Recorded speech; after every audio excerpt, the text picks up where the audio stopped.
Yo, welcome everybody to the semi-finals of the Designer versus Vanilla tournament. And today I will be playing the amazing Arthisroo, who is also Shadowfen in the Vanilla group, which has a very high win-lose rate as well. I think he is on a 14-1, the same as me. So that's pretty nutty. Let's see how fair we're gonna get it. So basically I'm not gonna start with Fateless Prophets, since I think this card is a bit tricky to use as first card. Prefer to place this unit and tank a big unit. Probably now we're just gonna use Beast of Terror behind it. Just gonna keep front. And if this can, it moves here, this attacks, and then this will attack all the harpies. Or all the ravens, I mean. So we got our Beast of Terror combo already going. Might already be killing this bad boy.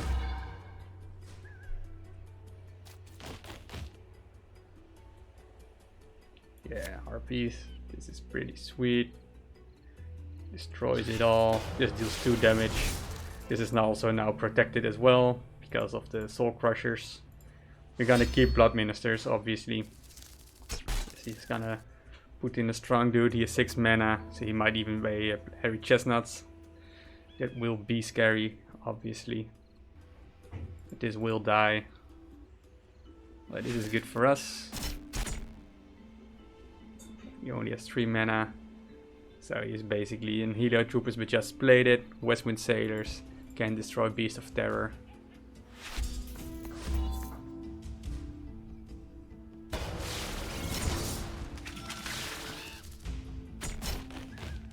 Do we just gonna copy paste it? That's 2 is 4 is 9. It's pretty sweet, I guess. I'm a bit afraid of him using Obsidian Butchers, though.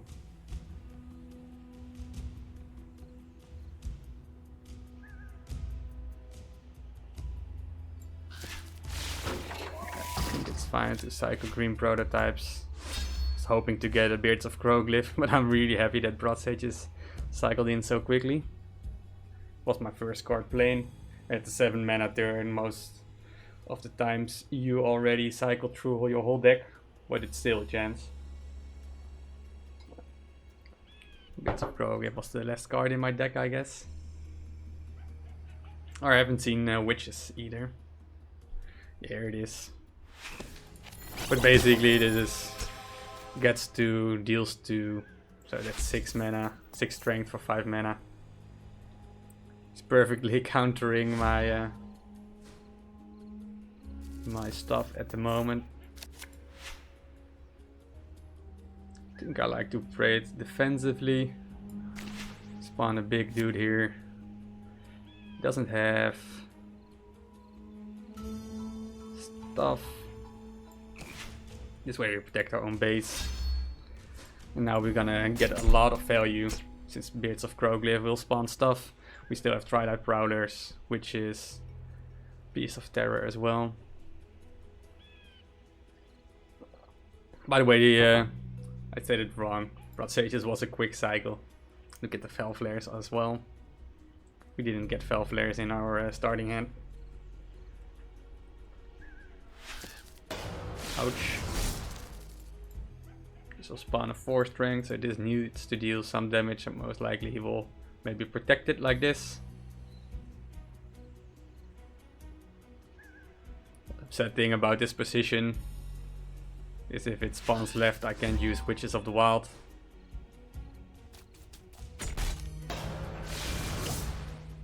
Now I can, but then Witches of the Wild doesn't do anything.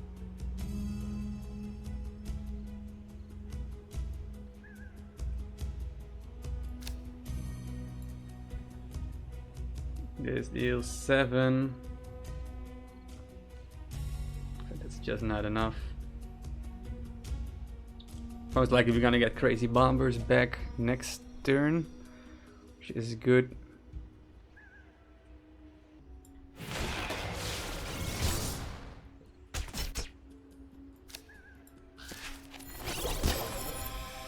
Just want to protect my baseline. I'm not like scared of a 2-strength dude here. Also, this is good for the future turns. And now I got a spot here, so crazy bombers can be placed on my own baseline, clearing off everything. And hopefully he loses board control.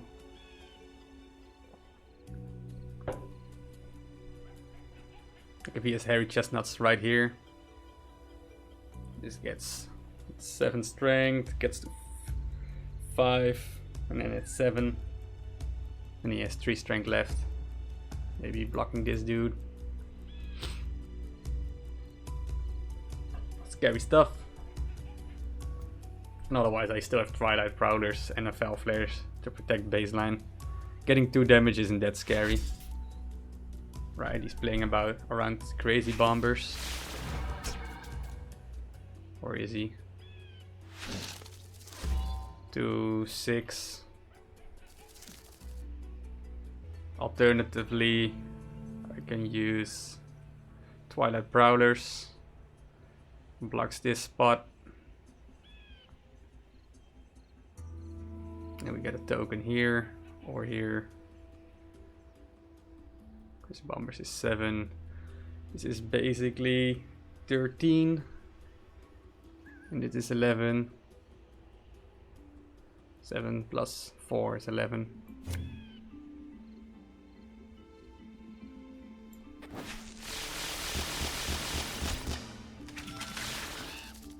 Too bad. Would have been better if it was to the left. Now he has some chance to attack me. I can still convert this with Blood Ministers next turn. Fel Flares here or doing crazy stuff. He cannot deal with this block of units. So for the long run I win. It's hard for him to use Salty Outcast to run in my base. It's also 7 mana. So it's gonna cost him a lot. I don't think he wants to do that. Salty Outcast here is annoying. Might do it here. Soak up this. Or not the Salty, but Hairy Chestnuts. Boing, boing, boing, boing. Yeah, this feels bad. It's only 3 strength.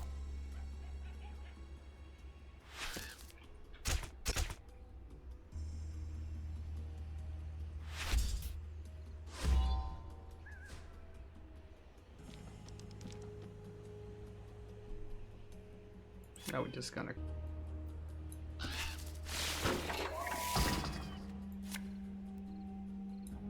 this way we protect our baseline the best.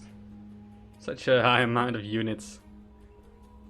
I think it's fine to have 2 6 dudes. This is for the greedy play, so I was thinking about cycling Hairy Chestnuts. Since I just need to defend at the moment, I will get the value. This gets to 1, which is sweet. This is a nice Hairy Chestnuts.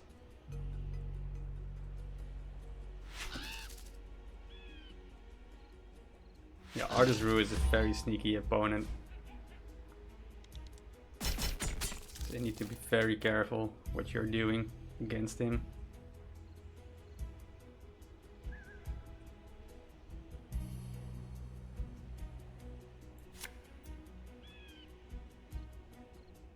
I'm also sneaky myself.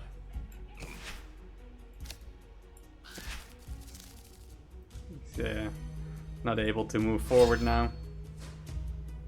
This will hit twice now as well. So we're gonna start dealing base damage. This way our Soul Crusher still gets 1 value.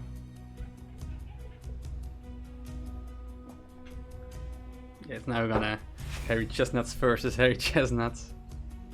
This is gonna be fun. If we got lucky, we can cycle into crazy bombers. That deals pretty well with Hairy Chestnuts. We just made to make sure we do not get a Salty Outcast in our base or an Obsidian Butcher.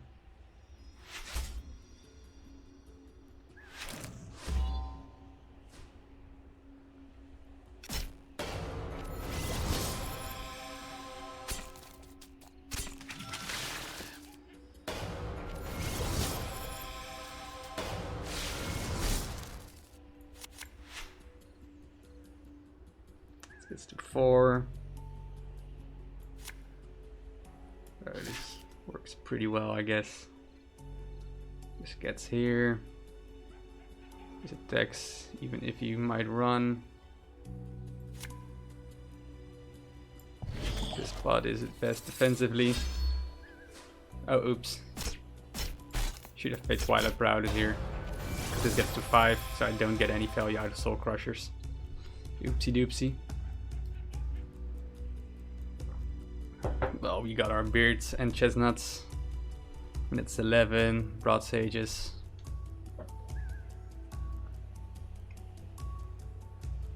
You can basically put the whole front line secure. Well, I guess profit again. That'll be nice for him. At least he's gonna get another value. Right? Oh. He's giving me 1. That's an interesting decision.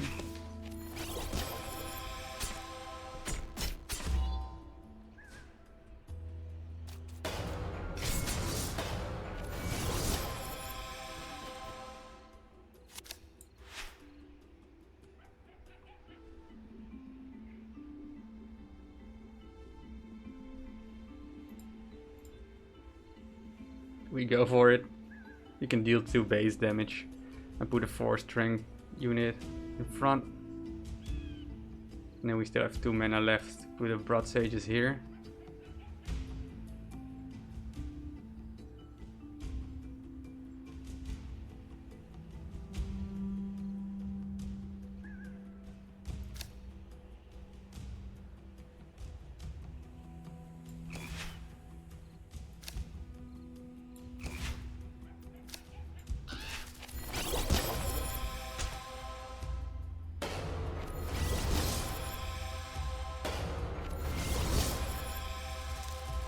Might not be the best play though. If you can kill this one clean, I can run inside my base with Obsidian and Salty, but it's 12 mana. So I doubt he will get this far.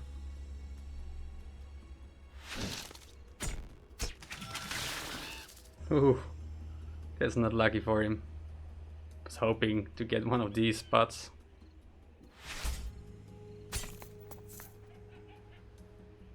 That's good for him.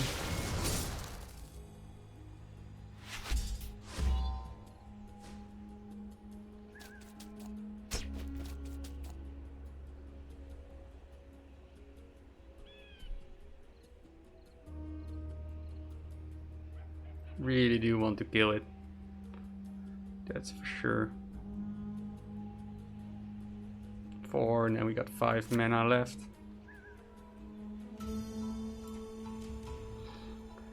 What alternatives? I don't see any alternatives.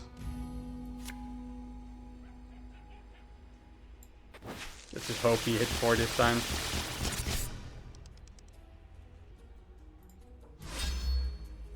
Now it will attack the Beards of Crowglyphs again. He's on 4. So I think he's gonna try to rush it. But if he has a runner, it will also run into Beards of Crowglyph. I was also thinking put it behind if he has a runner. It runs into Beards of Crowglyph and hopefully it spawns to the left. That's just 1 in the 3 or maybe even 1 in the 4 if the unit in front also died.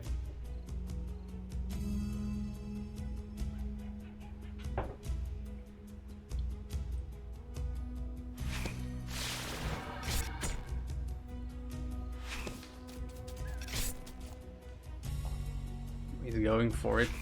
It doesn't do anything.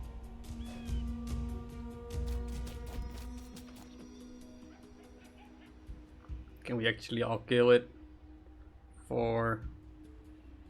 Can convert. Fel flares it. Or 12.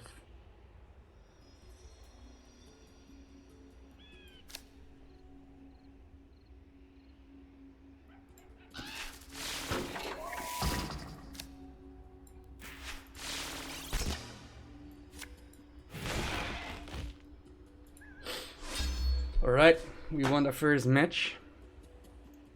Very tense.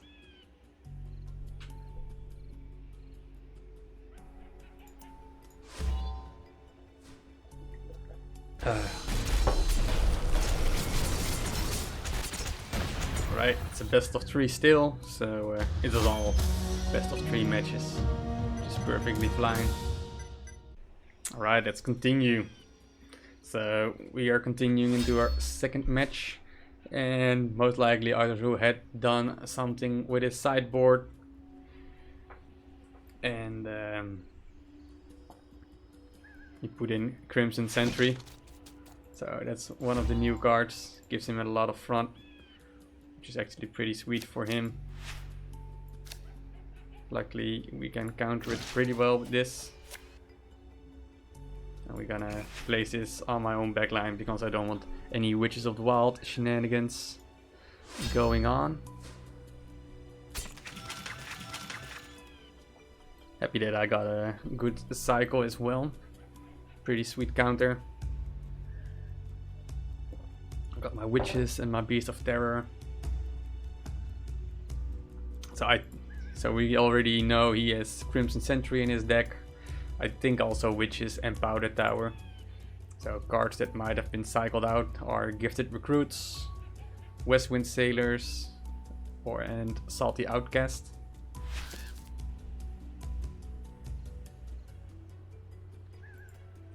So that's an interesting one. This guy knows what he's doing, right? Playing big brain moves. Do we want to play Soul Crushers? Yeah, I think we want Soul Crushers above Beast of Terror. These we get front, can use Blood Minister.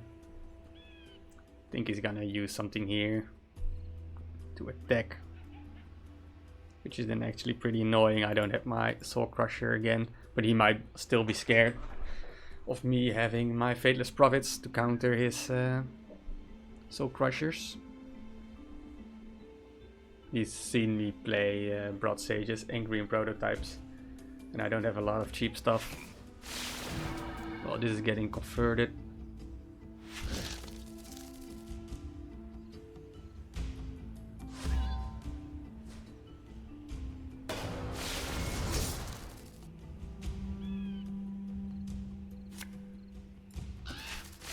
We're getting 2 damage in, which is actually pretty annoying.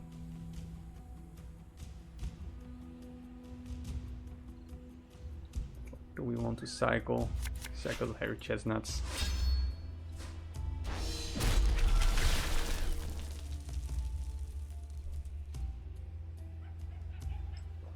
So we got 2 damage, but we have a very strong board.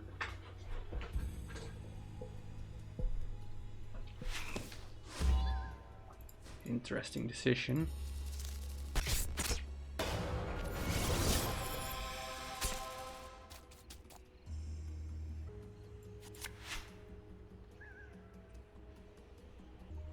Yeah, this is super greedy, but the rest is pretty awkward as well.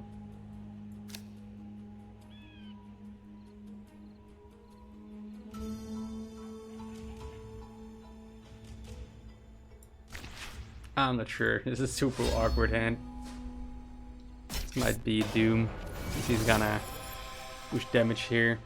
If he still has Salty Outcast, I'm in a world of pain.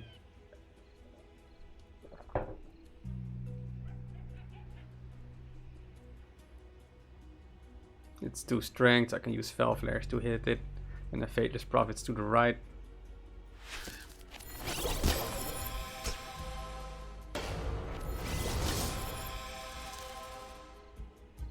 You're gonna hit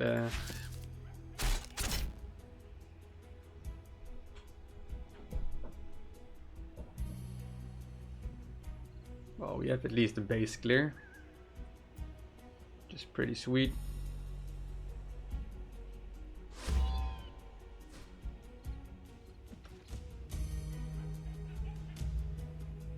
So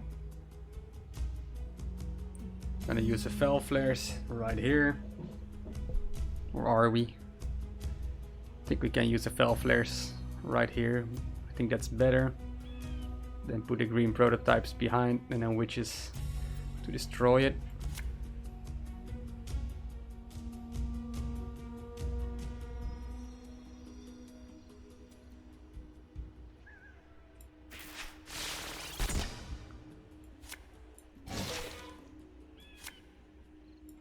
We need to deny as much front as possible.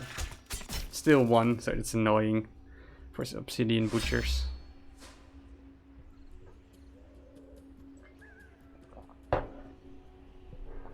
And the salty outcasts. If he has like one front and then oof.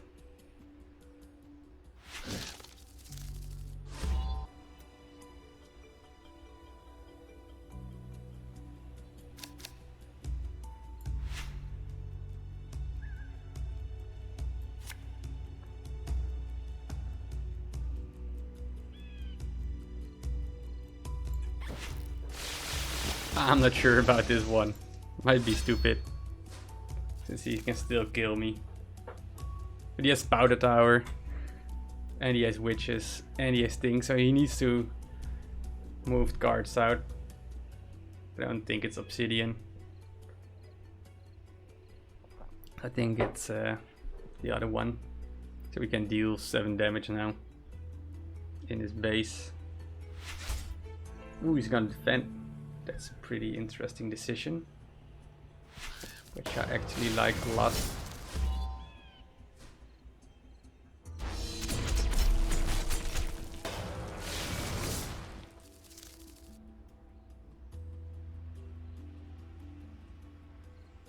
Can kill this one for free, then Soul Crusher it.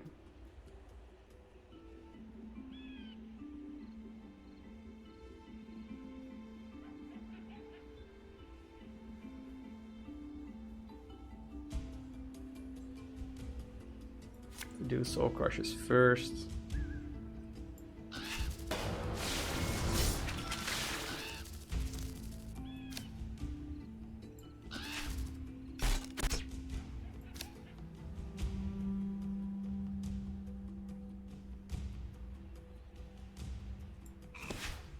This way we protect our baseline the most.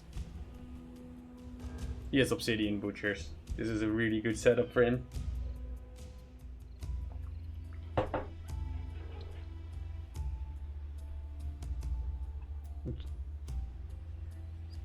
Putting 1 damage in. If I can play my Hairy Chestnuts, force 1, cycle real quick.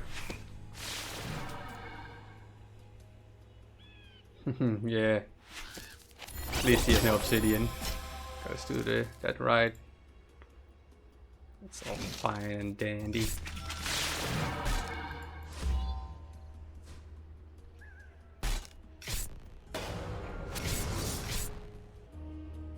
This deals also damage. We're not gonna play that one. Yeah, if we had 4 mana or 2 mana, then we would have done that.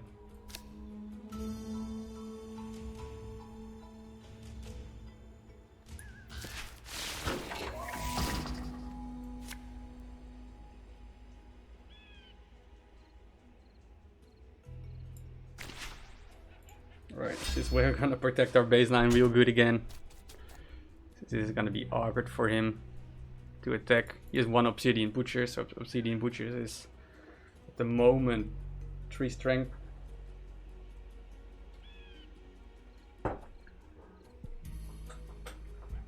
And he needs to be quick now or start defending again.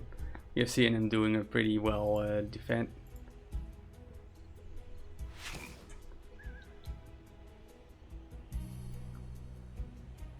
Something we can kill with crazy. I think he's gonna put it here. Ooh, he's not gonna put it there.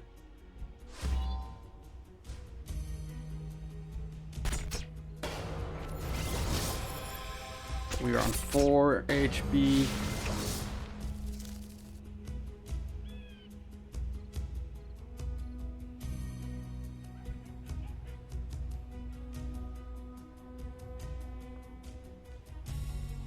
basically we can pull this off, clear the whole board, and then Fel Flares on this spot. Makes it hard for him to push forward. Needs the runner like something.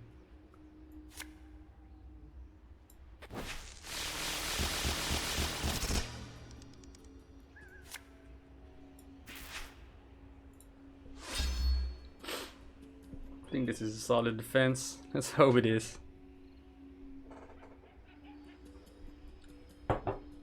Getting to the whole baseline is pretty tough. Well, you got that going for him. But still, it's 3. Got Harry Chestnuts. Even if a little bit of damage goes in, this is super duper scary. Now he needs to use this. That's 3. That's 2. Spawns left. I'm gonna hit for 1 more. Ooh.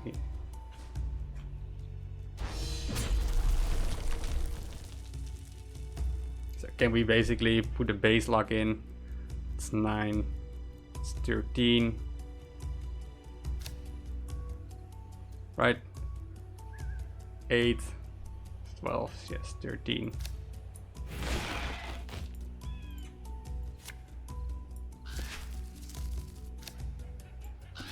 Double base locking. I was thinking about Harry Chestnuts and stuff. We don't need to do that. We just got a base lock and then we win. Super close, very scary, where you can put stuff in. Like this deck he used for the second match was definitely an improvement. Because he got way more scarier. More odds to put some scary stuff in. I think we how do you call it? Remove most of the threats. Because we have a very expensive deck. And if you cycle well and got a bit of luck, you can get a lot of value in and come back from it. So I think I like the value Shadowfen deck I'm running. But well played to Arthisroo. And well deserved to make it to the semi-finals. It was lovely to play again against him. And well, up to the finals. We're not sure who we're gonna face. It can be Dirk, that's the one we met in the group stage. But it can also be Taco G, which uses Ironclad chip deck with Booming Professors, Chaotic Pupil, that scary stuff. So, well, I'm not happy to face another Ironclad deck. I think that deck is good against mine. So hopefully Dirk wins. But we will see. It will be fun anyway. Thank you guys for watching. Hope you enjoyed the match. And I hope you were gonna cheer me on in the finals. Cheers.